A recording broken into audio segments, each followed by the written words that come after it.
In today's video, I'm going to show you how to remove Grammarly from Chrome quickly and safely if you no longer want the extension in your browser or you just want to clean up your Chrome setup. This guide will walk you through the exact steps from start to finish. And if this video helps, make sure to hit like and subscribe for more simple tech tutorials just like this. Alright, let's get into it. First, open Google Chrome on your computer. You'll want to make sure you're in the browser where Grammarly is currently installed. Once Chrome is open, look to the top right corner of the window and find the extensions icon. It looks like a puzzle piece, and this is where Chrome keeps all of your installed extensions. Click that extensions icon to open the drop-down list. You should now see a list of the extensions currently added to your browser.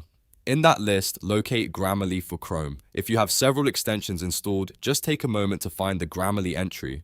Next to Grammarly, you'll see a three-dot menu, also known as the More Actions button. Click those three vertical dots to open the options for that extension. From the menu that appears, click Remove from Chrome. Chrome will then ask you to confirm that you really want to uninstall the extension. A pop-up window will appear, and this is the final step. Click Remove to finish uninstalling Grammarly from Chrome. Once you do that, Grammarly will be removed from your browser and it will no longer run as a Chrome extension. If you ever want to use it again later, you can always reinstall it from the Chrome Web Store. And that's it. You've successfully removed Grammarly from Chrome. If this tutorial helped you out, please give it a like, subscribe for more helpful how-to videos, and I'll see you in the next one.